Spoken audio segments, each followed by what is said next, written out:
There we go. And again, welcome everyone to our monthly member gathering. My name is Kate Mudge, and I work with Care Farming Network. Andrea is also on the call here, also with CFN, as is Casey. So welcome to you all. As I said, we're going to kind of kick things off here with like maybe 5 to 6 minutes sort of presentation. This presentation was actually originally put together as part of our Beginning Care Farming series that we hosted back in September. For those of you who didn't get a chance to see that, all 4 sessions are recorded and available to watch for free on our website. And I think Andrea will get a chance at some point, or I will, to pop a link in there. Grant writing was just a portion of our 4th session, which was how to fund a care farm. So I pulled some slides from that presentation. Again, this is not a webinar presentation today. This is a chance for members to get together and talk, to share what works well for you or your organization in grant writing, to ask what others are doing to share best practices. And then we also have a couple folks here that I invited especially from Care Farms that I know to have some real good chops in the grant writing world. So they might also share some information there. So anyway, with all that being said, let me get to my notes. So grant writing for your care farm. I just want to open by saying that we here at the Care Farming Network, our intention is to connect established and aspiring care farms, that we want to foster meaningful support and really build awareness around care farming. Care Farming Network is also a program of Red Wiggler Community Farm, and we're supported by our members and partner organizations. So where to start? With grant writing, you know, we have to realize that care farms are really social entrepreneurs, that we are motivated by a desire to improve lives, and we are developing really innovative ways of doing that. So funding considerations are also compounded by the fact that care farms can form under several legal structures. Some of you all are nonprofits, some of you all are for-profits, and funders also have their own preferences. So again, where do you start, especially given that there's not one specific type of care farm or a how-to manual that outlines each of the steps? Well, where you start really is thinking about how you tell your story. And what we talk about with storytelling is that in order to fundraise, you essentially need to influence behavior change for various stakeholders. And to develop a really compelling story, you have to have this clear vision statement. We have 4 questions here that help folks, might help folks be guided in thinking about how to tell a story if you are newer into your storytelling journey. Who are you going to serve? What is your purpose? What are you offering? What are your values? And this vision kind of lays the foundation upon which any enterprise or care farm is built. So for those of you that are sharing today around successful grant writing strategies, I'd be really curious to hear like how your visions are compelling, or how you've achieved like really distinctive and clear stories that have resulted in successful grant applications. So the importance of telling your own story can't be overstated, because I think that the work and path that you create towards creating your vision and ultimately your care farm, that serves to inspire those who support you. So many of the care farms and Care Farming Network, they highlight their history on their websites. It's really worth reading them for inspiration too. As an example here on this slide is Bittersweet Farms' origin story, which shares their history and vision. And so the power of a great story, that's your core fundraising technique. It's your Your story's objective is you're going to educate people and you're going to evoke really powerful feelings of empathy. And getting someone to feel through what you're telling them is an important part of that story, because it really often does make the difference between people waving you away or being willing to help. And just to make clear here, next slide, please, Andrea. You do not need to be a professional writer to develop your story. This is just one example here. And we're going to share out a resource page with y'all after this member gathering today that will list lots of resources that are touched on. But here's just one. It's a YouTube video. It's free to watch, and there's tons of free resources that are available that can help guide you through the process. Particularly when it comes to telling an origin story, whether you're discovering like how to tell it the first time or want to refresh your approach.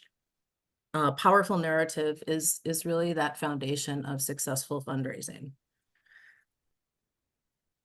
And just a couple things to keep in mind. Donors, people give because oftentimes they kind of want to feel like heroes, right? They want to be part of something bigger than themselves. So your goal is to provide that your reason why.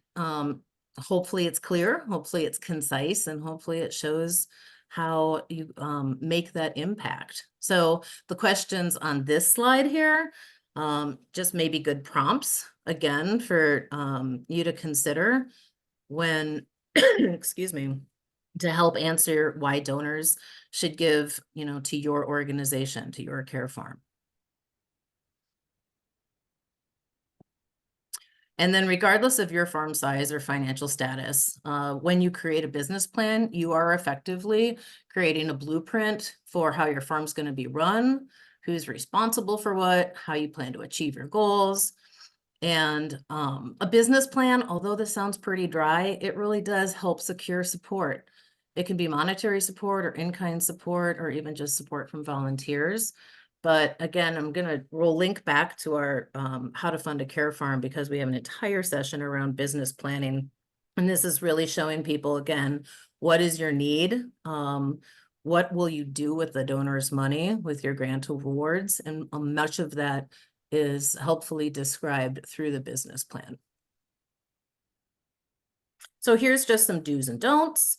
You're seeking to create, social change, a social return on investment, not just a financial return on investment. So think about writing really clearly, easy, simple, easy to understand language, providing enough sufficient financial information in a grant request, but staying really authentic, showing enthusiasm, making your ask. In the don'ts, sometimes there's too much jargon or too much business plan, or overloading your plan or your funding request with way too much text, or gushing about your cause without providing a clear understanding of how you will help your cause or your project through your activities. And it's also important to remember that a lot of folks might need help to understand more about what care farming is. I think that I can speak for all of us that, care farming doesn't necessarily always roll off the tongue, and is not always well understood by the general population. We're a relatively new concept in America. So remembering to clearly define what your purpose is, the benefits that you are providing, and consider also providing information about all of the above. We have a website.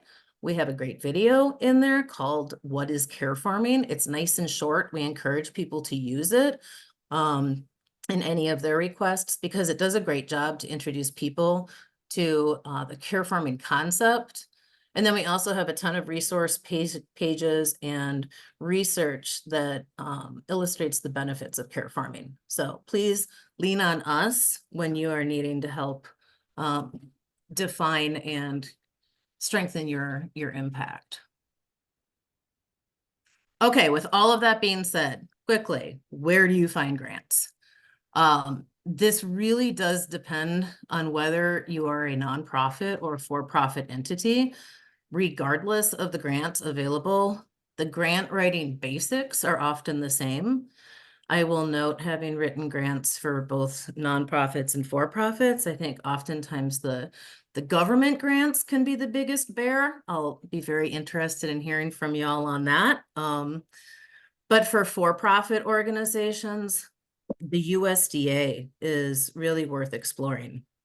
They offer a lot of grant opportunities as well as loan opportunities to farms. Just one example is the socially disadvantaged group grants. Again, in a follow-up resource page, we're going to have a whole slew of grant prospects available. So I'm just going to touch on a few here. We also have a SARE grant.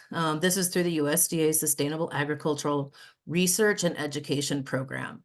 I should note the Care Farming Network actually received a SARE grant. And farmers, ranchers can apply for grants. They typically run between $500 and $15,000 for various projects. And SARE grants are available in different regions. So depending on the region of the country you're in, you would want to look up what your specific SARE organization is.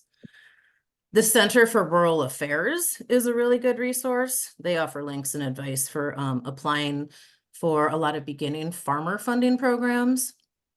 They also have a great farm finances page. And then I brought in here the Carrot Project. They actually do loan programs that are available mostly for some New England states, but they do offer capital operating loans of $5,000 to $250,000 to farms. I'm including them because they have also a really nice listing of grants available. And then as a nonprofit organizations, the opportunities to receive grant funding, one of the nice things about being a nonprofit is obviously you're going to have a lot more access to grant funds. Again, you can find a list of resources on the Care Farming Network's website that link to organizations providing grant opportunities.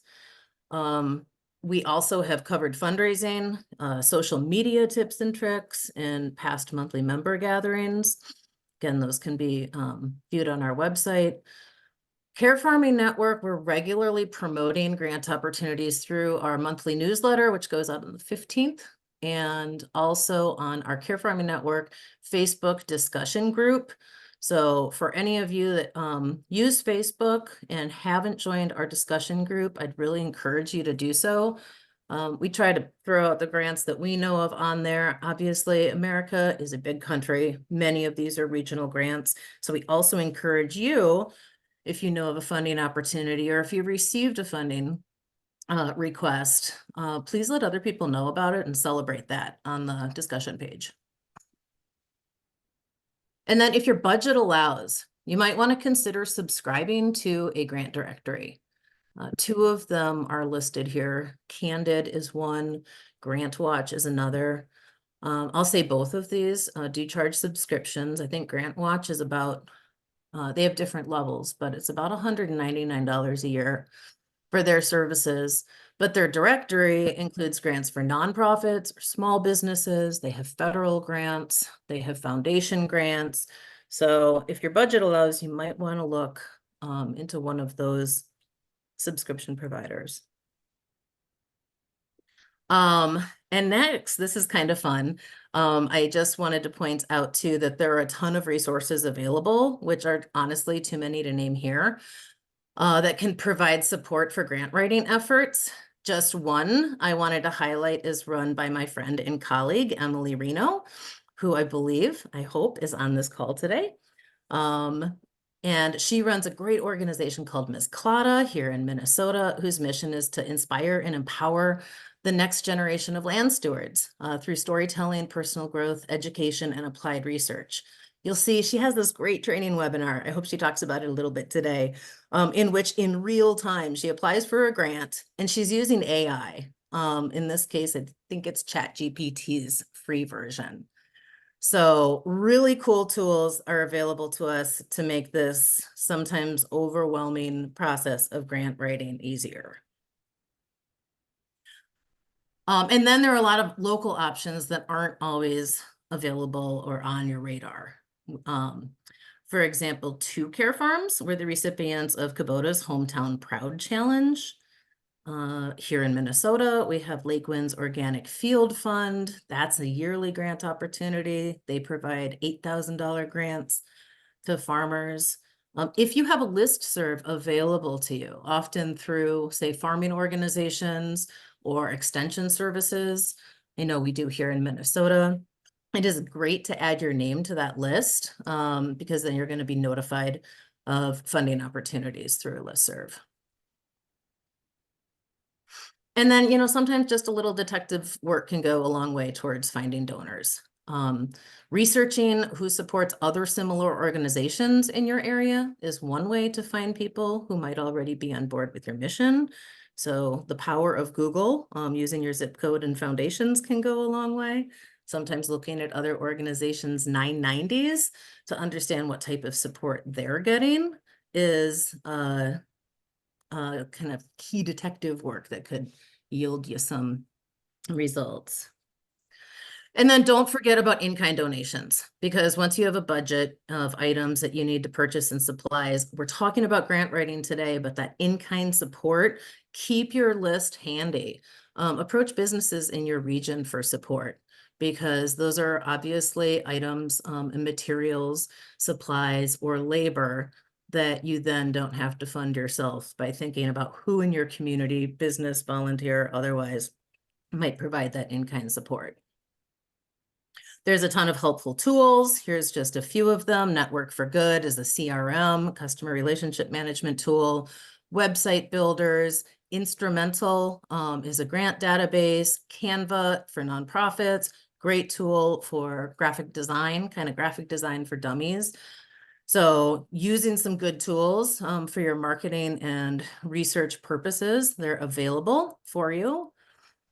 And I just want to call your attention to the resource page that we're going to be sharing again, because we'll have examples for you on how to present your budget, a grant example from Red Wiggler Community Farm, and a logic model that you can replicate so that it will help make sense of some of the processes that you can overwhelm a lot of people. How do you do a budget? How do you do a logic model? Well, we're going to provide you some materials on kind of what those tools look like.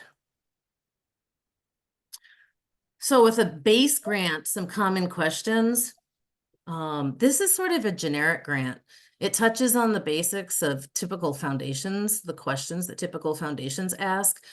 And it's really, excuse me, helpful, I think, if you have some of these common questions answered so that when you get to your grant writing, you can kind of pull out and repurpose, if you will, some of the questions for future grants and not have to reinvent the wheel. So what your organization does, your mission, your achievements, your budget, you can read all the rest of the questions here. It's a good practice to put some of these common questions and ask yourself, like, have these fleshed out ahead of time, and it makes your grant writing go a little bit more smooth because you can anticipate what folks are going to be asking. And while it's great to have a development team behind you, that is, of course, not always possible. But think about fundraising support in your organization, whether that's volunteer-led. We know some farm managers offer fundraising support, a board member, having a couple people to bounce some ideas off of to help read your grant proposal and provide feedback prior to submission.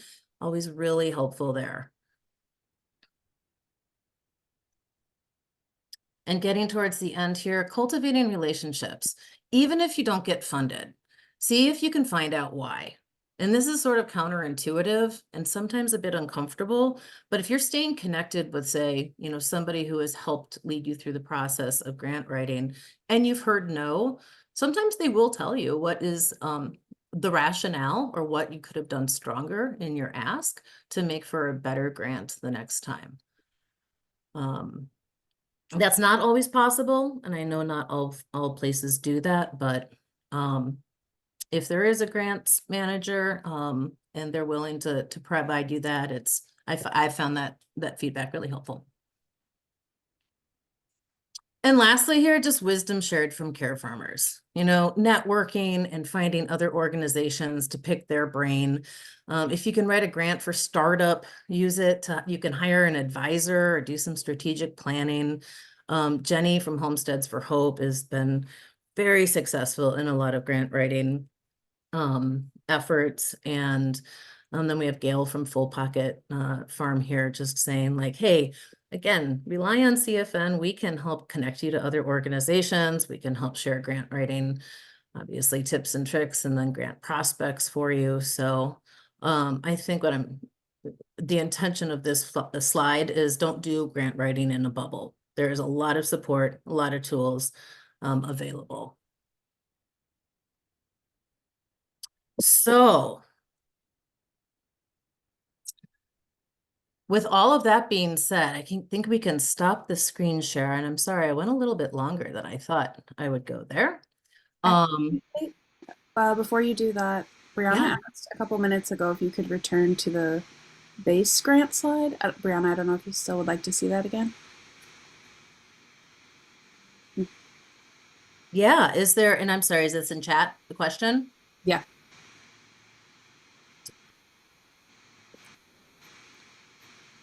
And then Brianna, was there something specific about that you wanted to know or point out? I just wanted to write them down because Oh, sure. it's like from doing grants now for a couple of years, there was a few questions that I didn't have in my like prep for programs before you look for grants. I like to have it prepped so it's ready. So I appreciate these questions. I just wanted to see the board of directors question and tell us why we should fund it. Okay, perfect. Thank you. You bet. I appreciate it. You bet. Let's see, anything else in the chat that was a question? Okay. I just wanted to, so as I mentioned before, a couple folks were asked to kind of kick things off, both from Care Farms, to give us just a little bit of idea or share some stories or maybe pose a question today. And I wanted to introduce them. One is Katie, and she's the marketing coordinator at Bittersweet. And we also have Eliza, who is the founder of Lonely Worm. Two very different care farms, but again, both different sizes, different sort of operations. But I thought, and this is where we can just open up for discussions too and questions, because this is your time to connect as care farmers. But Eliza, and I'm sorry, practically speaking, in terms of there's a lot of us on the call, please feel free to use the chat, or if you know how to raise your hand in Zoom, oftentimes that helps so we don't talk over each other. But we'll all manage a good conversation here. So, but Eliza, did you just want to tell us a little bit, maybe kick us off with your work at Lonely Worm and maybe some kind of stellar achievement that you have had in grant writing? Sure. I mean, I'll try. Lonely Worm is still kind of in its startup mode. We officially started it, I guess, in 2021, but that was just really building the infrastructure. And then in 2022, we hired a wonderful farmer and we started a partnership with the local ARC DayHab program. So we've been hosting DayHab volunteers as we grow this program. It's exciting, and we're going to have 3 days a week of 5-hour programming starting this summer. So we're all very pleased at how quickly this is taking off. So we're a small farm and arts program in the Hudson Valley, just to let you know. And the purpose of our farm is to provide jobs, paid and unpaid, for people with all kinds of disabilities, and to provide community. And I guess I don't think of myself honestly as a grant expert by any means, but I started a nonprofit in New York City that was a kind of similar idea, but it was in the city. It was a play and arts program for families with kids with disabilities. And so I've been involved in fundraising now for 15, 15 years about. And I would say, like, for me, my most kind of magical grant story, actually, I have two. But the first one was for Extreme Kids when I was just starting it, and I was terrified of the fundraising aspect, terrified of talking in front of people, asking for money. Like all of that was just why I didn't want to do a nonprofit. And but I really, really wanted to start this thing because of my son, we really needed to have a community of other families. And so I ended up like training teachers and everything to do like these art programs. And then I couldn't and I reached out to everybody I knew who had kids with disabilities and everybody I knew who worked at therapy programs and schools and stuff like that, and said, we're starting these free art classes. It's to bring people together. Everybody was super, super excited about this. And then when I actually put out the dates, of course, nobody could manage to get there. And I thought all of this work was going to go out the door. But what happened is through Facebook, a reporter from like the Daily Mail, like not a great newspaper, but a well-read newspaper, saw that I was like starting this program and wanted to do a story. And he called me up and I said, well, I don't know if there's any story because I can't get anybody to join this class. And he's like, we're going to get you people for this class. And so like I did this interview with this guy that took like all weekend. We had these great conversations. I have no idea why he was so invested in this working, but he was. And he wrote a story that was the Daily Newsday or something like that. I can't remember. But anyway, he wrote this story and it got into this newspaper. And from that story, I got an email from this guy at the Warner Foundation, was like, I think I can help you. And we got a $20,000 grant. Like it was totally magic. And I'm not telling you guys this like, this is what's going to happen to you, but like it is often like you try to do what you're supposed to do and you often do get like the help comes from places that you're not expecting. But that money came from me telling my story and then having my story amplified through a local newspaper.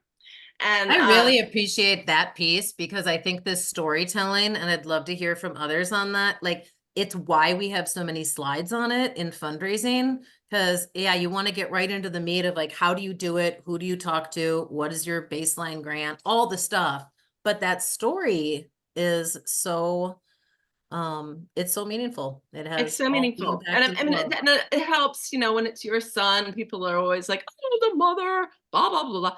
So Yeah. I push that, even though that's not really my personality. You Yeah. know, like there's definitely like, there's all tweaking, like, oh, but, and the reporter was really like, he's like, do you feel like alienated at playgrounds? And actually we didn't. We were from a really great neighborhood. We just needed to there just weren't enough people with disabilities there. But you know, the way he framed it was a little bit like, I was like, ugh, but it worked. And so, you know, I learned like sometimes, you know, you need to be honest, but you might end up, you know, I talk a lot about the isolation and depression that accompany, it's very common among adults with disabilities.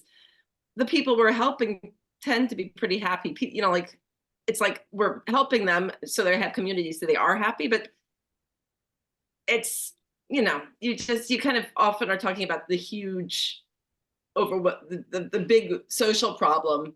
And it's not necessarily what you see in front of you on your little your little project, and that's okay. That's totally okay. But yeah, so storytelling. And the other time I got a really good grant like that, it was from giving a speech about Felix, and someone was like, "Oh, I want to nominate you for something." Oh, So great. getting out there and meeting, like, to me, all of the big money we've ever gotten is from storytelling and people approaching me. Like when I've approached, like we have gotten good grants, like Extreme Kids in particular has, like, after 3 years we started getting kind of large scale grants, but the first 3 years Mhm. we they were all quite small. And so, but like so if you can just know that, like, don't go Yeah, into there's kind of a starting a nonprofit trajectory. thinking you're going to get a Yeah. lot of seed money, and don't get depressed. But because if you can stay in there for 3 years, Mhm. then people start to have faith that you'll continue, and it's good to invest in you. Yeah. Well, and maybe that's a good time to, I see in the chat here, there are some questions here from Jessica and Laura, looking at early stage application for grants. Does anybody, Eliza, you just mentioned this, or does anybody else have any personal experience with those early stage grant availabilities, and or how that might look different than when you're 3-4 years down the road? Katie. Yeah, I find a lot of the grants that we apply for, like new money through listservs, which I appreciated you mentioning. For us in particular, like our County Board of Developmental Disabilities has a weekly newsletter that will include funding opportunities, things like that, in addition to like the farming newsletters that you mentioned. And I have seen more and more that some of those opportunities, and some are local, some are national, but they will specify, like, this is a grant for established 501c3s, or they will say that they are also accepting project proposals, which in the earliest stage would be a fit for a care farm vision. So, I mean, I think so we don't actually use those fancy grant databases at Bittersweet where I work, but I imagine they might have like filters where you could filter out whether you have to have your 501c3 status established, whether, it's okay if this is a new startup vision, or if you have to have programming in place already. But I've seen more and more that those things are out there. And Katie, did you have anything else that anything that you wanted to share particular to Bittersweet? You work in marketing there, and you have Sure. a grant writer on staff, right? Yeah, so our development office is pretty well established. There are 2 full-time folks and then 1 part-time.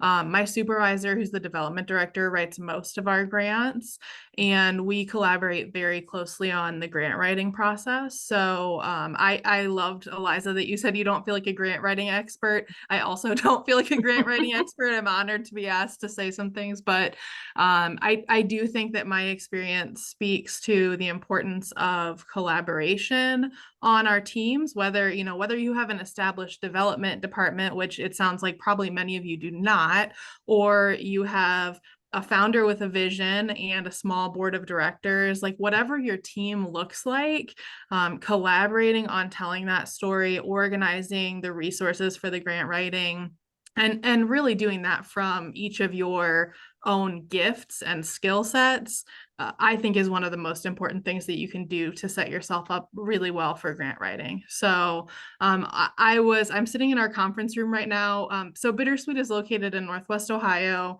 We are celebrating 41 years this year. I have not been here for all 41, but I've been here for 6 years and I love it. And I was looking out our windows at our 80-acre farmstead, which is our home farmstead. And, just seeing all the activity around me as you were talking about the importance of storytelling.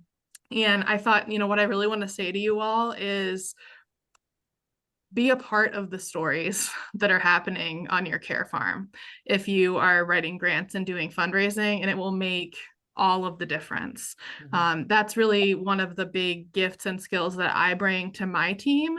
My supervisor can sit there and write a grant budget all day long, but when she needs to write the narrative about the participant who has a dream of this program and, how long they've been dreaming about it, what they say about it, what they're excited about, I'm the one who jumps in there and has that narrative to add. So staying really engaged with what's happening in the life of your care farm, even as it grows large. I mean, we're a very large operation, but for me, getting outside of my office on a daily basis and just being part of like what I call the farm magic is what enables me to tell the story, right? So this is your permission slip to leave your desk as you're writing grants, please.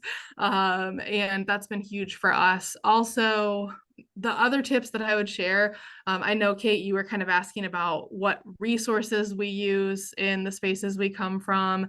And the good news for all of you who are newer and smaller is that at a place like Bittersweet, we've been here 41 years. Our operating budget is about $8 million. Like, we are a large operation. We have 3 locations now. And we don't use any fancy, sparkling grant writing software or anything like that. I mean, we've got our spreadsheets, we have Google, we have email lists, and we have a heck of a story that is very deep in our hearts to tell. And stories of lives changed over those 41 years, right? So I think that would be my biggest piece of advice is be a part of the story and find ways to document the story, right? I wish that I had, Word documents with details for the first years of what this place was 41 years ago, right? So in some ways, I know you all look at us and say, gosh, we hope we're stable and thriving in 41 years. But I also look at you all and see the beauty of the seeds, right? And be sure to capture that as well. So it's as simple as getting the pictures, documenting the stories, the narratives, finding a way to organize all of that works for you and your team, figuring out which one of you is the budget wizard and which one of you is the story wizard and leaning into those strengths. But I'm happy to answer questions, obviously, but that's some of what has worked really, really well for us. And also care farming is like so unique, right? So I'll close with that. Like, we were the first farmstead program for adults with autism in the US. So that is in all of our grant applications. That's significant. But I would guess that in all of our cases, we have founded a care farm because there wasn't one in our direct region locally, probably in most cases. So learning to name that and, lean into like we're autism specific, but if you're working with returning citizens, mental health, highlighting why care farming is different than the other mental health facility down the street, right? What makes that special, and what makes that special and uniquely potent for the people you're serving. And that's what you put in the grant. That's why people want to fund us. So I'm just so happy. I love care farming, so I'm glad to be here. Well, you said that just really beautifully. Thank you, Katie, and thank you, Eliza. I think I'm hearing you say very similar things, like authentic stories that are really deeply personal, that have some explanation of what is this thing that we're doing and why does it matter. So I'd also add for people who are just starting out and feeling a little overwhelmed by everything that needs to be done, because probably you don't have a budget for a grant writer, and like you're just trying to pull together so many things that looking around to your community for help is always a good idea. Like, there might be somebody that wants to write grants for you for free. Like there might be some university student that that would be like, oh, I can try to do that. Like they'd be learning something. They might be able to get to the listservs and stuff for free through the university. So like, you don't have to do everything. You just have to find the people that will. And the more people you can involve, the more excitement you're going to generate. And they know other people that you do. So, like, just right. remember that you have more resources than you can imagine Mhm. just in your little community already. And just always be like, so, just asking, do you know anyone who writes grants, or do you know anyone who have you ever heard of a family foundation? What is that? Like just kind of asking everyone. You never know. It could be like your barber who's like, oh, this lady, Yeah. I cut her hair. And, like Well, I according to Katie, we need a budget wizard and a story wizard. So maybe that can be actual titles that you use in a volunteer position description. yeah, just Hey, speaking of community, I did want to just introduce folks to Emily Reno. I do see that she's here joining us. She's a friend of mine. And because of this AI workshop that she's doing on grant writing, I was smitten with it. She's a fantastic person. She's sitting in Costa Rica right now. I see her laughing, but Emily, do you want to share just a little bit about this? What are you doing with AI and grant writing? Absolutely. Thank you, Kate. And how is the audio on my end? Like, is there a bunch of background noise or can you hear me okay? It's okay. Okay. All right. If Yeah. that changes, let me know and I'll change like the microphone. But yeah, thank you so much for the opportunity to hop in. It's been so cool to get to hear from Kate over the last, I don't know, year or so, just about her involvement with this group. And I've always been like, man, we should figure out a way to collaborate because I think so much of our values are in alignment. I just wanted to throw like two other thoughts into this conversation before I talk about the workshop. One, sign up to be a grant reviewer. You are going to be blown away by the things that you learn from reading other people's grants. And I did this recently and didn't realize like how much I didn't know about putting together a budget until I started looking at other people's and also seeing the just crazy difference in pay rates that people like farmers were writing in versus these other types of professionals. And it was like appalling to me to see that farmers weren't even paying themselves. So you'll learn a lot from that. The other thing is like, especially when you're starting out, if you can position yourself to be written into a grant by someone else that has the funds to be able to manage all of it, like the administrative stuff, like do that because it will save you so much time. And that again is where the relationships come in. It's like be top of mind for people and they'll think of you and they'll be like, oh yeah, this person is doing this thing. We should write them in to serve this role within this larger project. And then you just get to be a subcontractor, do your thing, and then get paid, which is an ideal situation in my opinion. So I have a fair amount of grant writing experience, but mostly my like writing experience in this space started actually in scholarship writing that I did all throughout my 7 years of college. I basically treated that as a part-time job. And it all comes down to storytelling, like what you guys have been talking about. And I recognize that with so many of the farmers that I work with, grant writing is its own skill set. And not everybody possesses that. And when you want to spend more time out in the field and with your customers and doing these other things, the last thing that you want to do is be on a screen for more hours than you actually need to be. So I'm like the techie, I guess, in my friend group and also in my professional space. And I love teaching myself new skills and seeing like what's happening, like what's disrupting the industry. AI is definitely one of those things. And I've been dabbling in the space of using ChatGPT for some of my professional work. And one of the biggest things that I saw as an opportunity was like, how can we use this technology to help get more capital in the hands of farmers all across the US? And that's where this workshop really came out of. It's like, I want to show people as I'm doing this, how I'm doing it, because I have a lot of the same questions that they probably do about how do you even calculate fringe benefits? Like, I don't even know where to start there. So I'm putting in these questions and spitting out responses. And if I need to summarize content or I need to come up with some outcomes that are related to whatever the prompt is, that's what I've been doing. And I've been publishing these videos to YouTube just as a free resource to people to say like, hey, you can do this too.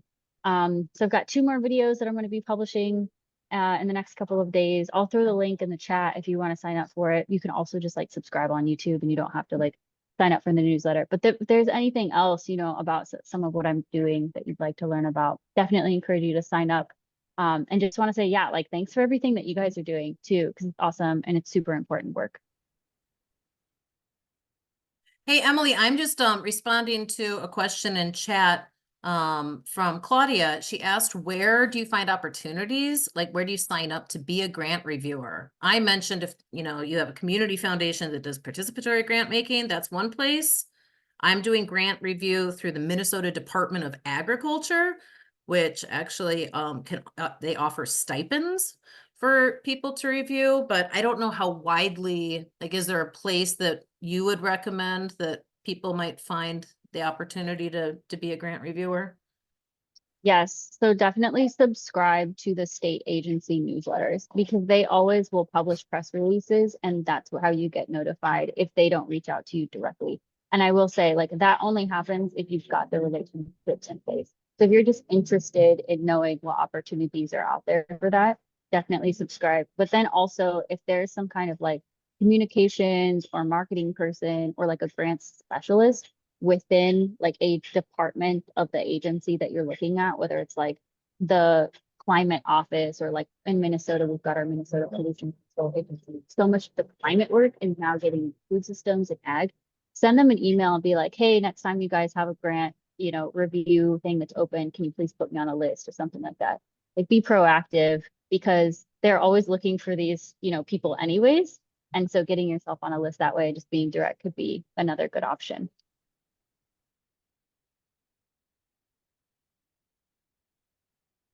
Thank you, Emily. That's awesome. I did throw out a link to Miss Claudia, but if you wanted to share any other links into from YouTube that you mentioned or any others that you've got, we'll also compile a list of this chat and share a bunch of stuff with y'all post meeting via email. So if you're not capturing it all right now, don't worry about that. We have about 11 minutes left. Anyone else have a question, a story to share, a challenge, a success?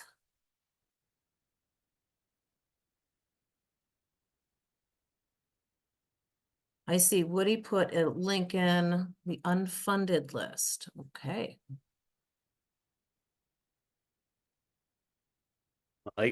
Whoops. I can speak to that a little bit. There's a guy, I think he's in Vermont, and he runs this organization called the Unfunded List. And organizations send into his organization their grant or their base grant. And then volunteer reviewers will get I think I got maybe 10 grants to review, and they give you a score sheet. And the whole idea is to help people who have been struggling with getting their grants funded so that they can get feedback from grant reviewers. A lot of the reviewers are themselves grant writers or grant makers who are friends of the founder of this unfunded list. And so I put the link in the chat, and you can either send in your grant that you think is, you want support with. And what you get back is like a whole bunch of people. I think as many as like 5 reviewers will give you their take on your grant. But the other side of that coin is you can sign up to be a reviewer. And I very much agree with the idea of being a reviewer. Sometimes that's harder to find those opportunities because a lot of these private foundations are very incestuous and whatnot. But anyway, that's what I had to say. Thanks, Woody.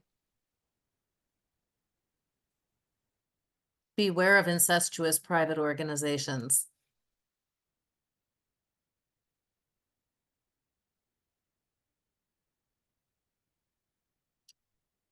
Anyone else? Anything else to share? Are you here more to listen today? If there's anyone have a story of a grant that you got that or didn't get that you feel could be beneficial to share, or what you think would make what are people struggling with? If you're grant writing now or have grant written, like what's the thing that you get to a certain section of and it's like, I don't want to do this. Is it the budget?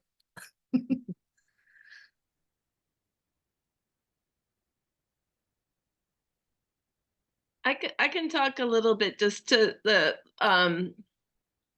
thing that's nice about like finding local family grants is that they often are less stringent about things like budget and stuff like that. It just tends to be more of a kind of neighborly personal thing. So the story is important, and like you have to show some numbers, but it's not like government things or even like local town things where there's so many line items, and it's like it's not how you do your books, and you can't figure out how to manage really. So I think that especially beginning, finding family foundations is helpful, and also the beginning. You have this like people who don't give lots of money, like $1,000 or something means a whole lot to you in the beginning, and later on it doesn't mean so much. And so foundations, I mean, like, people who don't have tons of money to give love giving money when it's really going to be a game changer. So you can work on that angle. Like you got to get your story right, but also like $5,000 to do this program will make it happen. And if we don't get it, it won't happen. And these are the people that we've found that want to do that, like the pictures, the story, these people, their lives will change for $5,000, which, is very compelling. Absolutely. I really appreciate you bringing up the family foundations. I mean, there's so many foundations that you can't even, you have to be invited to apply, right? So it's not even like you can do a letter of intent or interest. So I think going back to your story earlier, even getting your story out there and not knowing where it's going to land, who's going to hear it, but who might be interested in funding it, so important. Yeah, I mean, most of my success has always been in just creating events that bring people to a project. It's like once they see the kids playing, once they are on the farm and see the guys in the wheelchairs like farming it, once they see that, it's like they feel so good, and then they want to help. And so it's really just getting people to enjoy themselves, like either like at a cafe where you're telling a story, or in some very early iteration of your program. And then just being really open and telling people you need help, and then knowing that it will probably take like 3 meetings or something, like like you have a lot of coffees. I mean, you just kind of go out to coffee with people a lot if you live in a city, or just talk on the phone or whatever. But like it's that building relationship stuff and just being open and yourself, and like if you can think of it as an enjoyable thing, because you're going to end up making a lot of friends, and you focus on that, it's a lot more pleasurable than if you're like, this has to lead to money, in which case it's just kind of a miserable experience.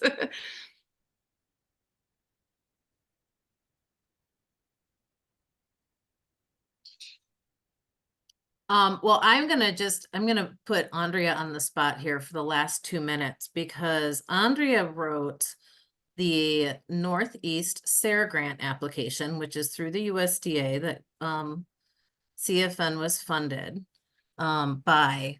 And Andrea, can you just say a word or two about the way that you had to like define some concepts about care farming to SARE, which I don't think had probably ever received an application from a care farm or care farming associated organization? Well, I think it was a team effort. So as we were all saying, like, I think, multiple times, it wasn't just one person writing it. I think, there was lots of different aspects. There was the storytelling that was already through Red Wiggler. There was the budget help, assistance. I mean, I think I guess the experience of trying to write out, it was storytelling, because we were trying to really say like why it was important. And during the process, we understood that the USDA, like they have priority funding for underserved farmers, which includes like beginning farmers, veterans, women, um, people of color, but it doesn't include people with disabilities. And so that was one point that we made in the grant, was that it was hard to get funding when that community wasn't even recognized as part of being underserved. I think that, and I called on you specifically because it was a bear of a grant. You were very tactical and said, this is exactly what we're gonna do. So I think that anyone who read that grant would have a very clear understanding after 3 years of what we wanted to accomplish. But it was also really inspiring, and I love that, you know, we're starting to work with the USDA on redefining what underserved populations are in farming. So there's that piece of advocacy, and this is what part of what we're focusing on as a network, which is, again, how do we build the capacity for care farming? And when this is such a new thing, and some of that support, including funding support, so. I guess the other Well, thing I'll say, that it kind of reminded me that, you know, that it helped us actually develop our 3-year plan. So by having to define, like, yes, going after the government grant as our first kind of major large grant was kind of a big undertaking, but it actually helped us do the planning that we needed because we had a lot of ideas. So actually writing them down and then really having to get into the nitty gritty of how we're actually going to implement our 3-year plan really helped. And so like by applying to the grant, it helped us do our plan. Even if we hadn't have gotten the grant, it gave us something to move forward. Yeah.